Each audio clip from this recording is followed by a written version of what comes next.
O mundo está em metamorfose. Riscos e crises são constantes, sejam visíveis ou silenciosas.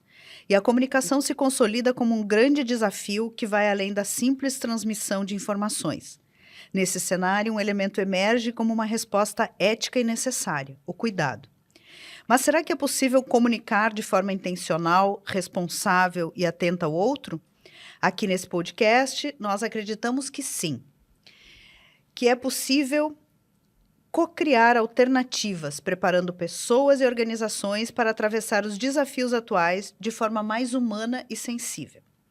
Eu sou a professora Rosângela Florzak, pesquisadora do grupo Cuidar Com, e esse também é o Cuidar Com, o nosso podcast do grupo de pesquisa que está cadastrado no CNPq, Crise, Comunicação e Cuidado, vinculado ao programa de pós-graduação em comunicação, o PPG-Com, aqui da PUC-RS.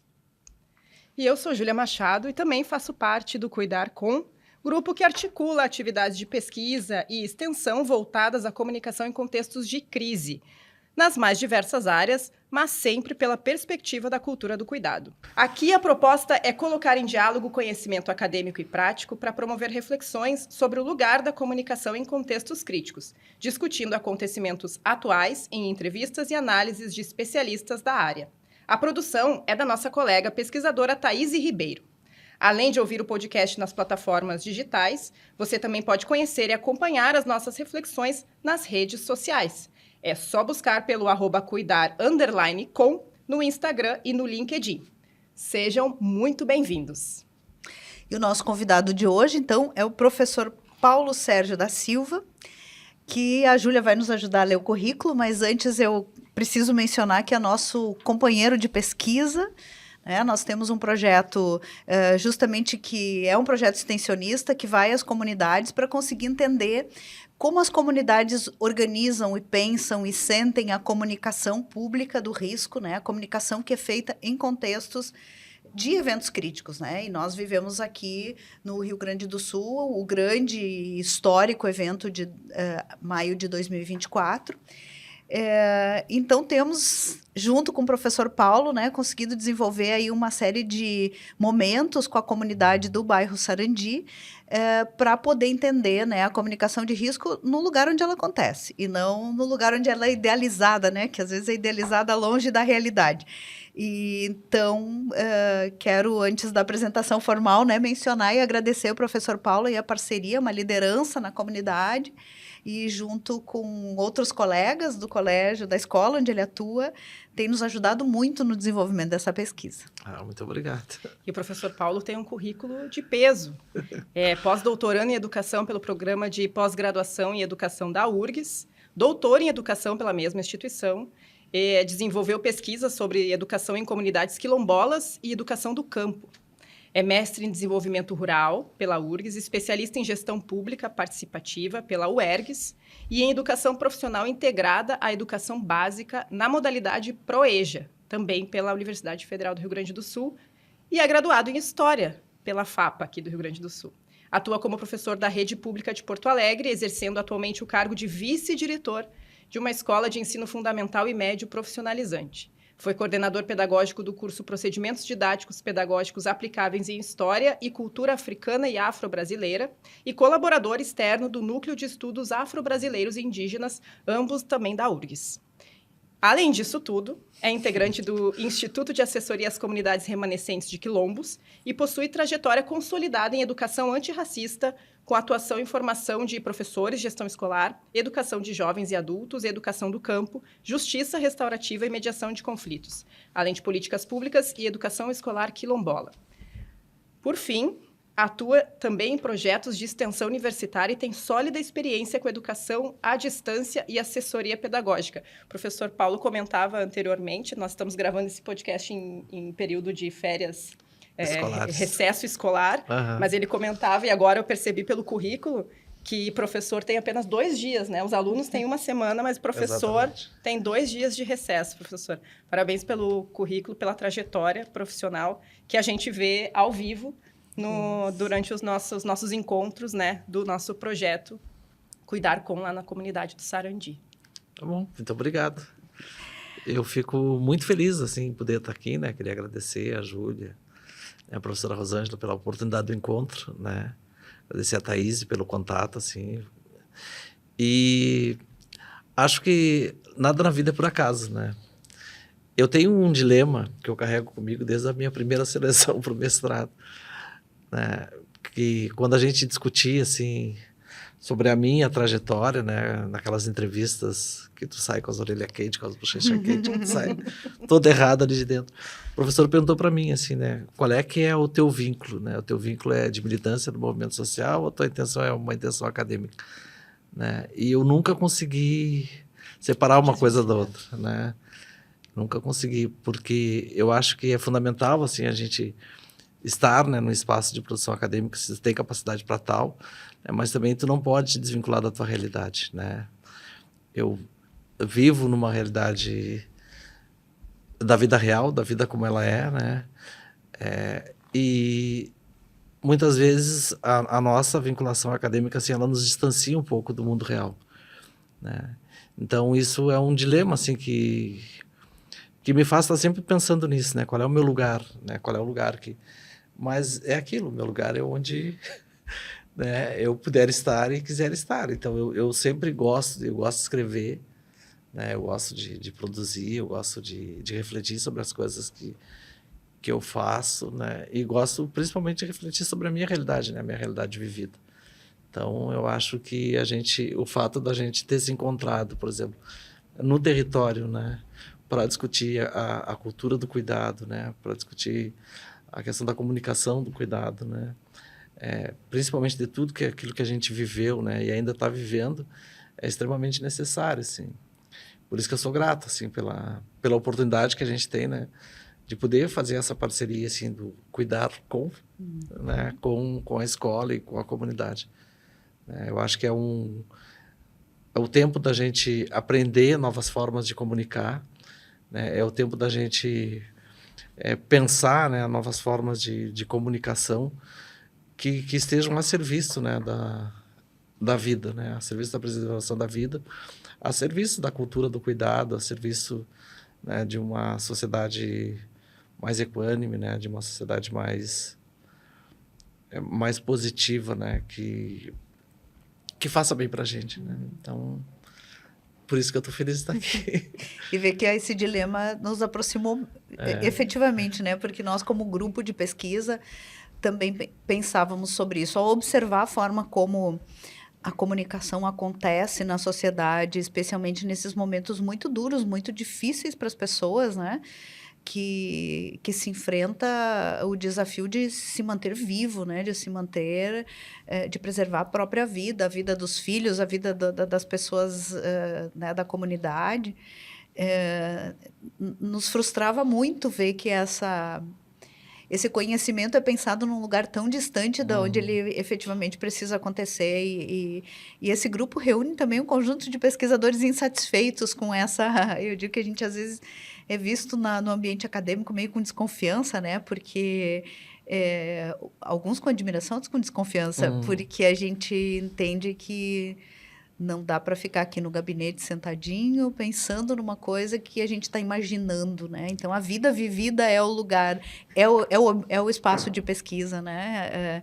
A gente tem falado menos em objeto de pesquisa e mais em sujeitos de pesquisa, porque são seres humanos integrais que estão ali, né? Então, acho que a gente também vive, professor, esse dilema, né? De querer pesquisar no lugar onde a vida acontece e contribuir efetivamente, né? Eu acho que, por muito tempo, a pesquisa acadêmica, ela se contentou em produzir lá o resultado, gerar o artigo e pronto, mas incidir pouco, né, na sociedade. Hoje, a própria estrutura da pesquisa, a própria institucionalização da pesquisa, né, o órgão responsável no governo diz, olha, se vocês não tiverem impacto social... não tem relevância, não né? tem, vão perder ponto, né? Hoje a gente perde ponto. Então, assim, a gente ficou bem feliz, inclusive, né? A despeito da insatisfação de algumas pessoas da área, a gente ficou bem feliz quando veio essa diretriz, porque significa que sinaliza, né, que o que a gente está fazendo, essa pesquisa faz sentido. E que bacana quando a gente está lá na comunidade, vendo, a gente saía, né, dos encontros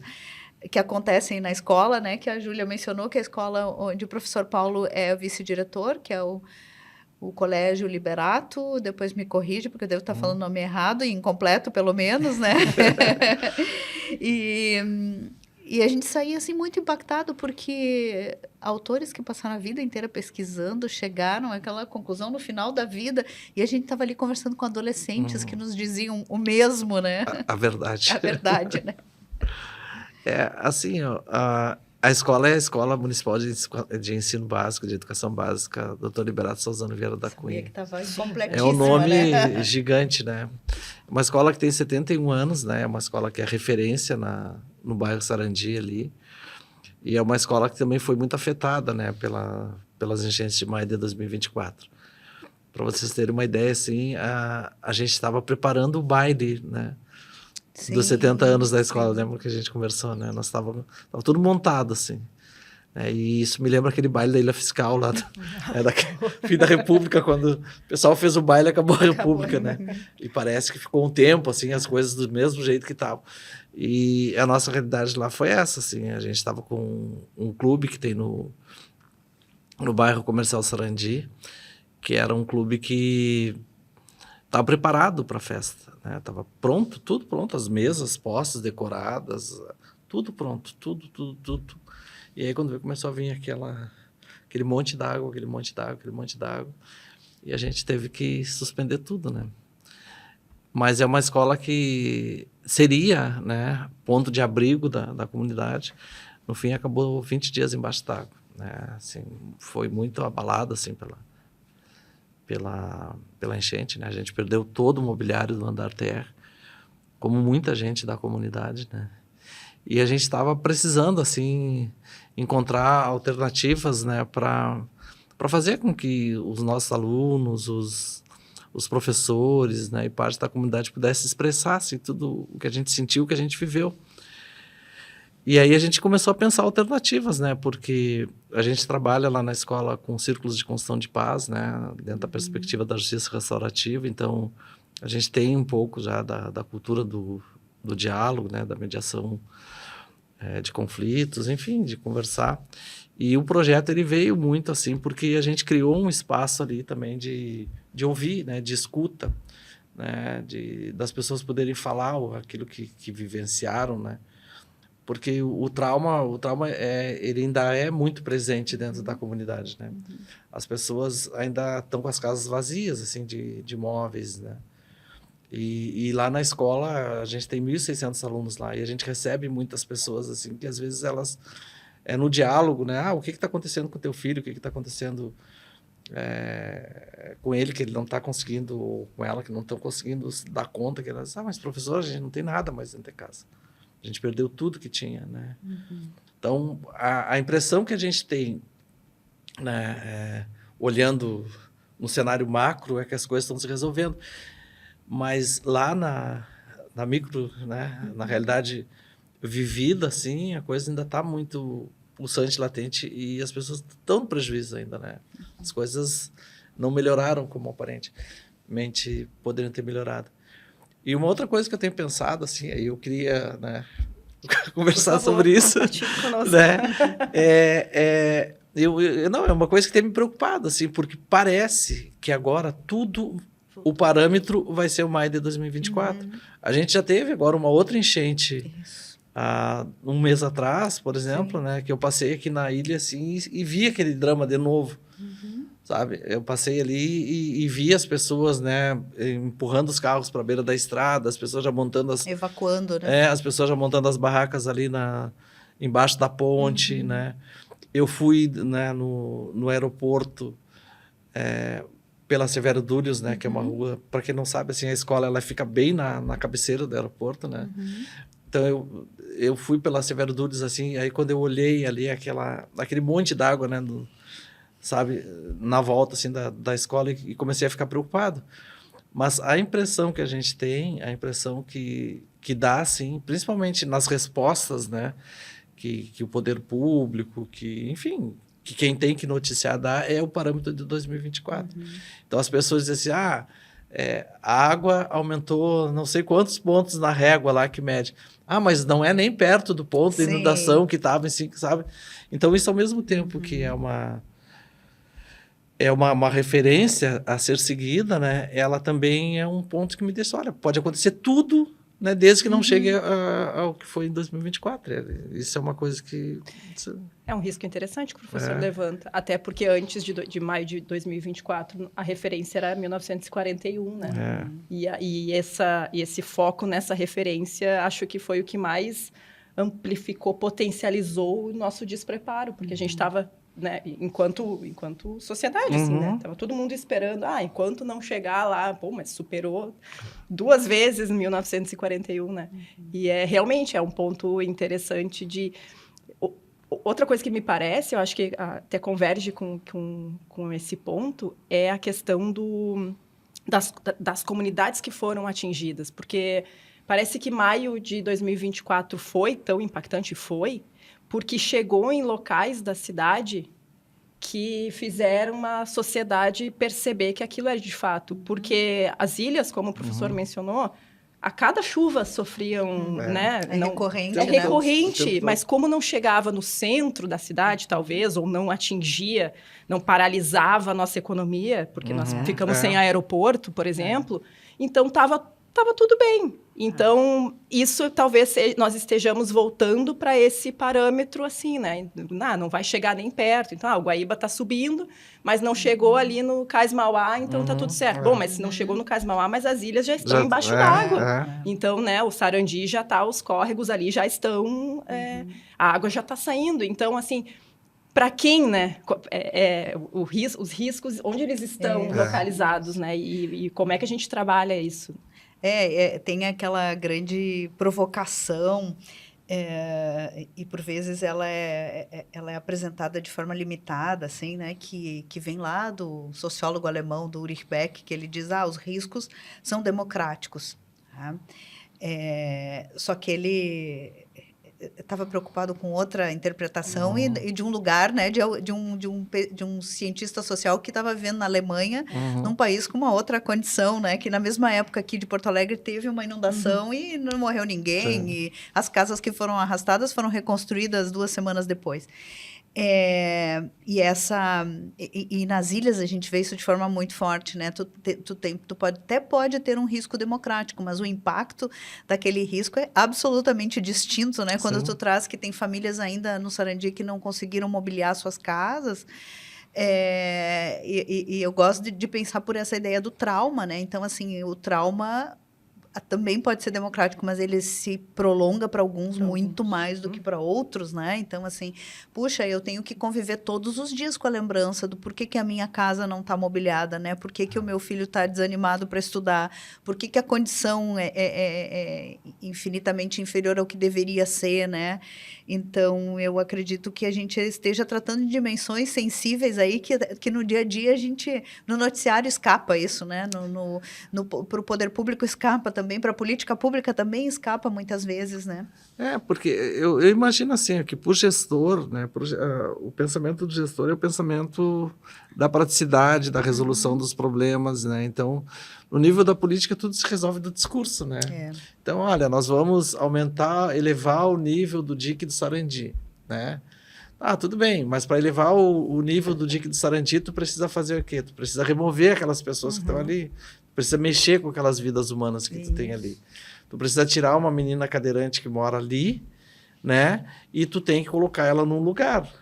Qual é o lugar, né? Há preocupação com esse lugar que a pessoa vai, né?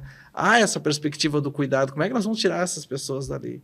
Né? E aí, claro, aí a gente começa a pensar também nesses processos contemporâneos, né, das grandes metrópoles, aí, que é a questão da gentrificação. Né? Por exemplo, as pessoas, o Sarandi é um bairro periférico, ele está na borda da cidade de Porto Alegre. Né? Então, tu saiu do Sarandi, tu vai para fora da cidade. E as pessoas que estão sendo removidas ali, elas estão indo para fora da cidade, elas estão indo para Cachoeirinha, para Alvorada, para Viamão, elas não têm a possibilidade de vir para dentro da cidade. Né? Uma por conta da própria questão do mercado, né? da questão imobiliária que está ali, né? E outra é o processo natural, assim, né, de expulsão das pessoas da cidade, né? Infelizmente, eu digo, né, eu não acho natural, mas é naturalizado, né? Diz, olha, tu não tem onde ficar aqui, tu vai para onde? Tu vai para a periferia. Boas partes das casas, né, ali não são regularizadas, então, né, as pessoas não têm esse apoio, né, político, assim, de verdade, né, para dizer, olha, tu tem que ir para um lugar digno para morar. Não acontece isso, né? Aí tá, tu asfalta meia dúzia de ruas ali e a solução política tá dada, né? Tu vai melhorar a tua imagem para ganhar uma eleição e a solução política tá dada, mas a questão estrutural, né? A própria questão do cuidado mesmo com as pessoas, como é que tu vai tratar da vida dessas pessoas que ficaram traumatizadas, né? Esse trauma fica, né? Esse trauma permanece sim de uma maneira muito latente ali, né, naquele cotidiano real ali que a gente viveu, o que vive na pesquisa, né, no campo. É isso. Né? Mas para o gestor, muitas vezes, não. Olha, não está chovendo lá, e vai chover pouco, né? Aí os indicadores estão dizendo que a chuva não vai ser tão intensa quanto foi aquela chuva lá, mas vai ser intensa e vai entrar na casa das pessoas e as pessoas vão passar mal e tal. Mas eu acredito muito assim que a ciência, né, ela tem um poder de transformar, né? E principalmente quando tu faz uma ciência engajada, né?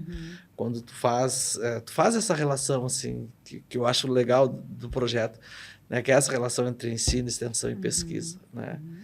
É o meu dilema, sabe? Eu sou um cara que gosto muito de atividades de extensão, sabe? Eu acho que a extensão ela dá o sentido, por exemplo, para a universidade, né?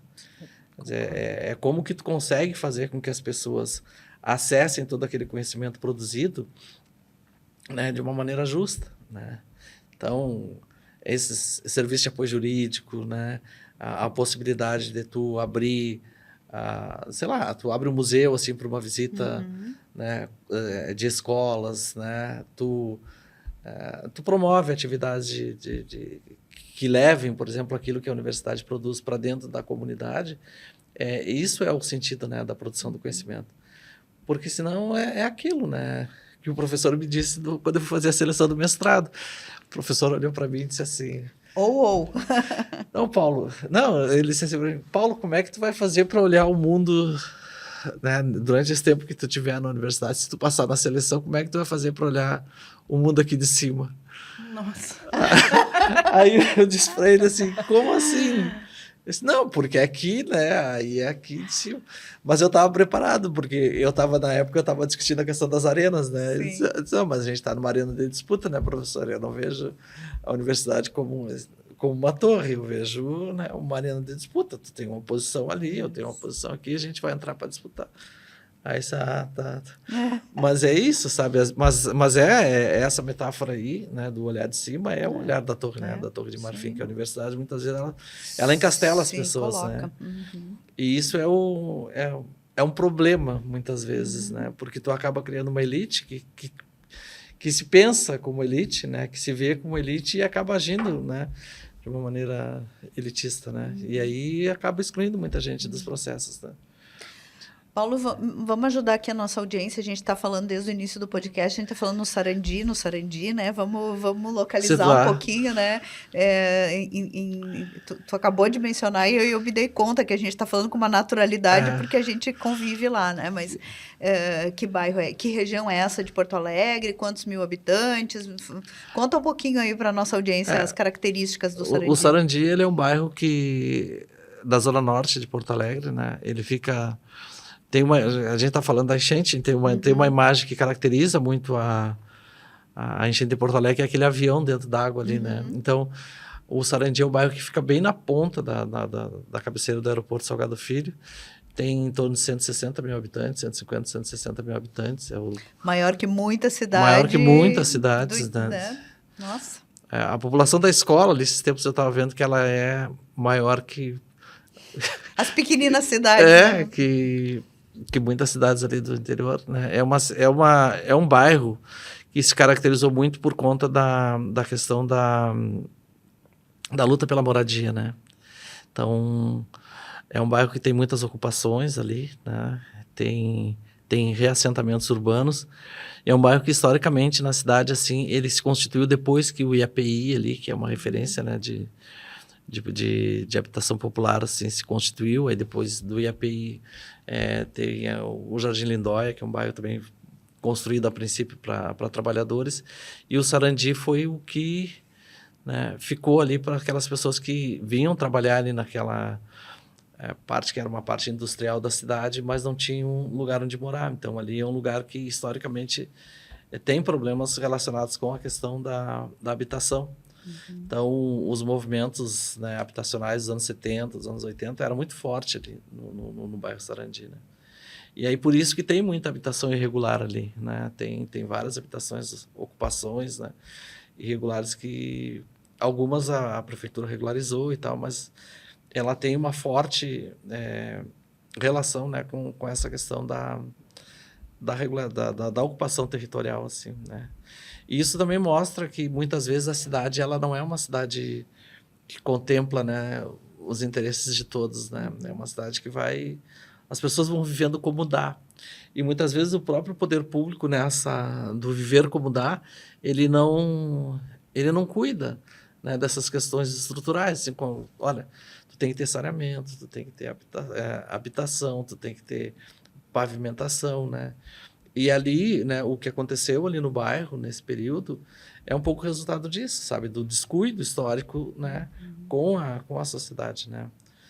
Porque ali é uma área que é uma área, o Sarandi, eu não sei muito bem o que é o Sarandi, mas o Sarandi é tipo de um banhado, assim, né? Sim. Aquela região ali é uma região de alagadiço, né? Então, em Porto Alegre, né, essa parte da Freeway ali, né, toda ela é alagadiça, até a Arena do Grêmio, né, até a beira do Guaíba, lá do Rio Gravataí, ali, toda a parte que costeia, né, na verdade, a Freeway costeia a parte do Rio Gravataí ali, até a Arena do Grêmio. Então, antes da Arena do Grêmio, era um campo de futebol ali também que chovia, pensava em chover, já alagava, mas não causava problemas, por quê? Porque eram áreas que não eram densamente povoadas como são hoje, né.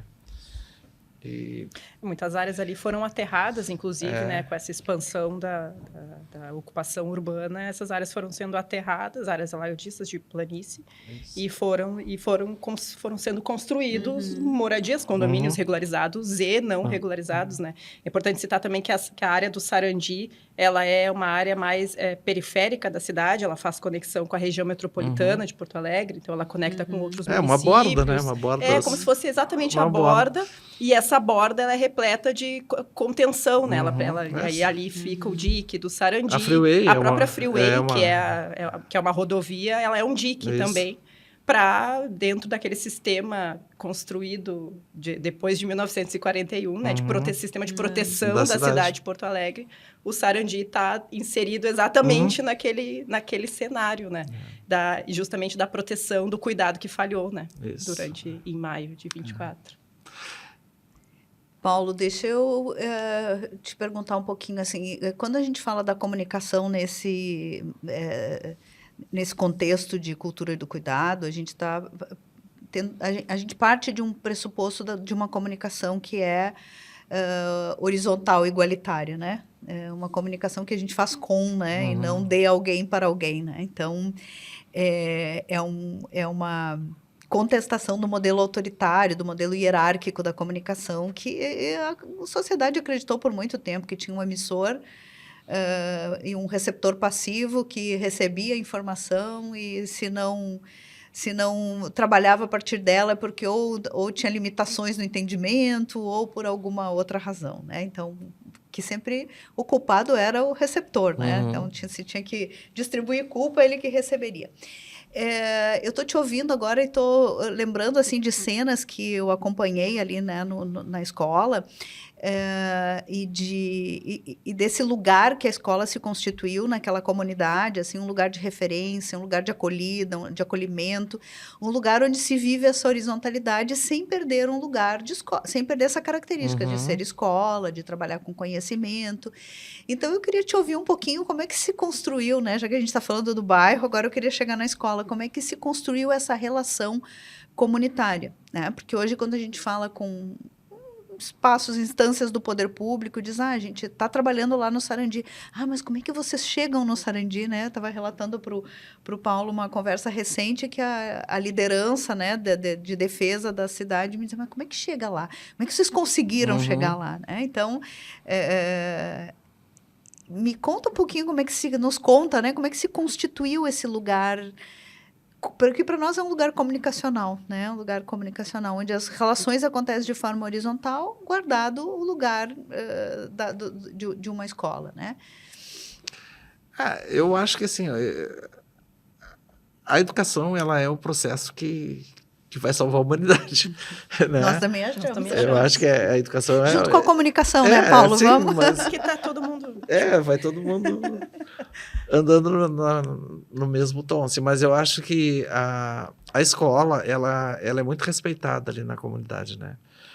Talvez seja um dos lugares assim que eu percebo que tu consegue entender assim. A escola para mim é uma das essa escola, o Liberato, para mim é uma das principais referências dentro da comunidade, assim como espaço de acolhimento comunitário, né? Tem o clube ali, mas o clube tem uma identidade, tem as igrejas, né? Tem a igreja católica ali, que tem um trabalho de base social forte, tem as igrejas neopentecostais, mas são núcleos que não dialogam, né? São núcleos, tem o pessoal do futebol, né? Das associações comunitárias, mas são núcleos que não dialogam. O Liberato tem 1.600 alunos e todos eles, né, vêm desses lugares. Então, tu tem um aluno evangélico, tu tem um aluno católico, tu tem aluno da religião de matriz africana, tu tem imigrantes, né? Tu tem os imigrantes, tu tem o estudante quilombola, tu tem um universo ali dentro da diversidade, né? E a escola, como uma escola que tem 71 anos, é uma escola que adquiriu uma relação de confiança com a comunidade. Então, tu encontra dentro do bairro, né? Desde o médio empresário até aquela pessoa que está numa situação bem difícil na vida, que passaram ali por dentro da escola, que estudaram por dentro da escola. Então, a escola consegue reunir, né, essa diversidade, né, de uma maneira muito positiva, assim, né? Claro que tem os problemas que toda escola tem as questões pedagógicas, as questões, né, operacionais ali, mas é um espaço de muito respeito, assim, há uma sensação muito boa, assim, uma percepção que a gente tem, assim, muito boa da receptividade que a escola tem com a comunidade. E isso se deve, principalmente, eu acho, né, primeiro aos cursos que são desenvolvidos ali, né, que são cursos desde o jardim da infância até o pós-médio, né, a formação de professores, antes tinha curso de administração, de secretariado, enfim, né, a escola ela ajudou muito no processo de desenvolvimento comunitário do bairro. Durante a pandemia, durante a enchente, por exemplo, que a gente circulou muito no comércio local ali, a gente para comprar bota, vela, tudo, né? O que precisava. A gente chegava nas ferragens, no comércio e falava, eu sou da escola. Tu é de lá, que bom que vocês estão se movimentando. Eu estudei lá. O dono da ferragem falava pra gente, aí o dono do mercadinho falava pra gente, eu estudei lá. Então, esse respeito, né, com a comunidade, ele vai se construindo a partir disso, sabe? Dessas relações que impulsionam, por exemplo, o desenvolvimento local, né? Tu não vai... E tem muita gente, assim, que ali, da comunidade, que viveu a realidade escolar, né? E que, embora afastado, ele tem essa relação de reciprocidade com a escola, tá? E isso é positivo porque vai criando formas que a gente pode comunicar com as pessoas, né, de uma maneira horizontal. Tu chega lá e diz, olha, eu sou professor de Liberato. Tu é professor de Liberato, entra aí, vamos conversar, né? E a escola é uma escola que ela vai se consolidando não só ali, né, mas ela também tem outras ramificações, né? A escola, por exemplo, investe em pesquisa, a gente tem produção audiovisual na escola, né? A gente tem a questão da prática esportiva muito forte na escola. Embora seja uma escola de periferia, é uma escola, né, pública do município, situada num bairro periférico, né, na borda da cidade, é uma escola que produz Mas ela não produz assim no sentido de, olha, nós vamos, né, transformar essa escola na melhor escola do universo. Não, né? A gente tem que transformar ela na melhor escola do universo para aquelas pessoas que estão ali dentro. Né? E assim tu consegue, né, dizer, olha, o teu filho ele tem uma boa capacidade esportiva, quem sabe investe nele. Né? Não para ele ser um atleta de ponta, tomara que seja, mas para que ele, por exemplo, se afaste de outros perigos que as esquinas da vida oferecem. Então, essa relação, ela é muito positiva, assim, né? Tem sido positiva para nós. Quando a gente ouve, por exemplo, né, das famílias, olha, que bom que a escola está assim, né? Que bom que dá para deixar meu filho em confiança aqui, né? A gente... É uma coisa, assim, que nos orgulha, assim, na escola. O bairro é um bairro violento, né? Como boa parte dos bairros periféricos da cidade. A gente está dentro de uma sociedade, né? Tem... a questão do tráfico de drogas, tem as questões, né, de abandono, tem uma série de problemas, né, que são problemas do cotidiano de uma grande cidade como é Porto Alegre. Mas, ao mesmo tempo, essa questão do trato da cultura do cuidado, né, do trato da mediação de conflitos, do trato da justiça restaurativa, né, a gente tem diminuído muito assim, a questão da violência dentro da escola.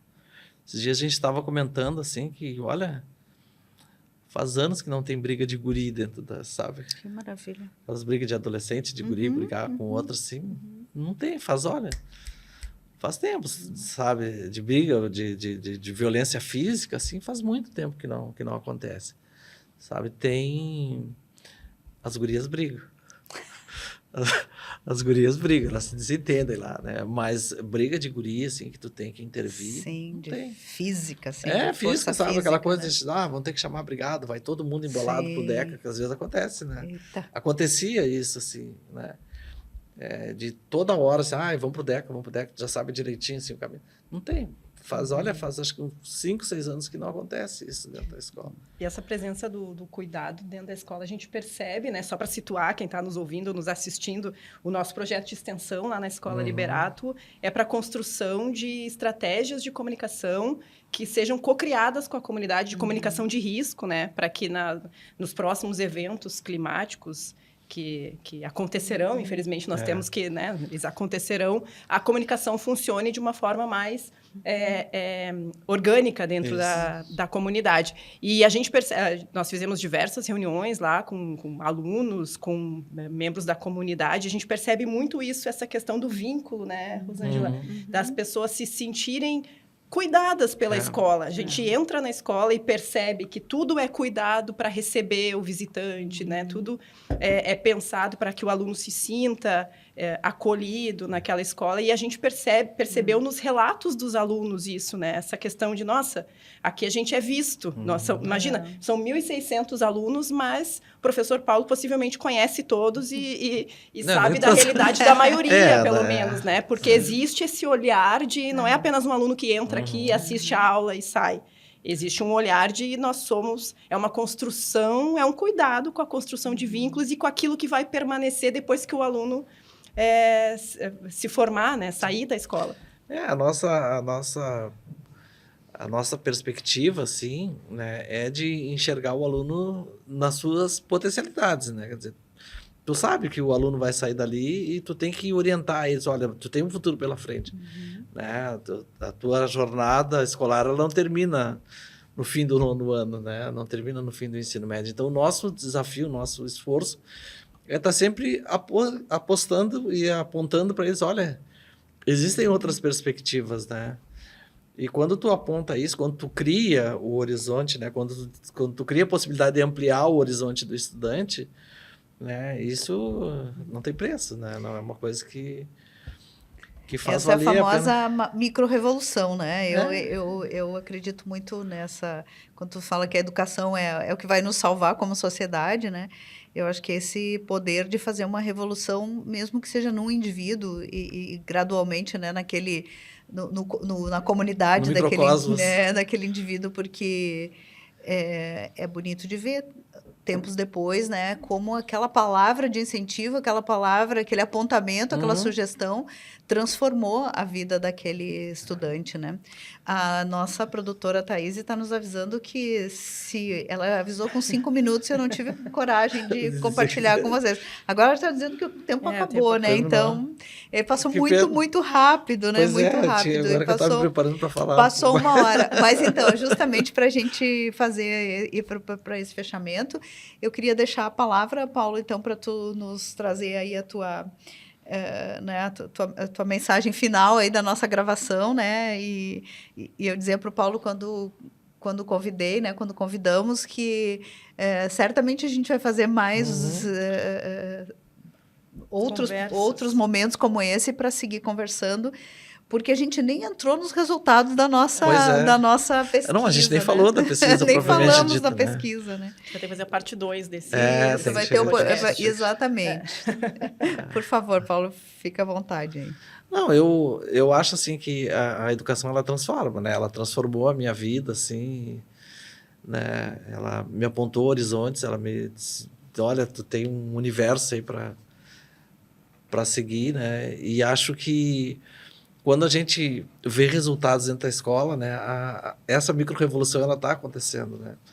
Tem muitas coisas que acontecem dentro do ambiente escolar que são indicadores, assim, de que é possível, sabe, a gente viver numa sociedade melhor, uma sociedade mais justa, onde as pessoas apostem mesmo nessa cultura do cuidado, né? A gente defende, assim, uma cultura de paz, né? E quando a gente pensa na cultura de paz, assim, não tem como a gente não pensar em como que o mundo está vivendo, né? Como que as pessoas estão se comportando aí em muitos lugares, né? Em que a violência ela se exacerba assim em determinadas circunstâncias.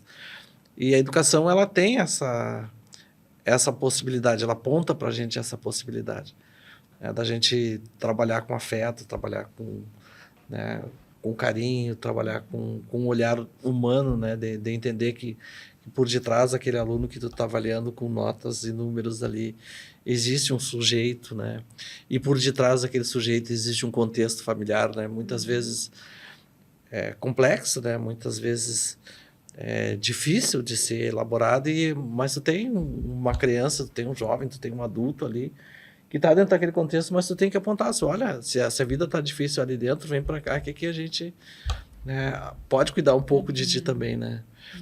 E esse tem sido o nosso desafio, assim, o tempo todo na escola, né? Eu acho que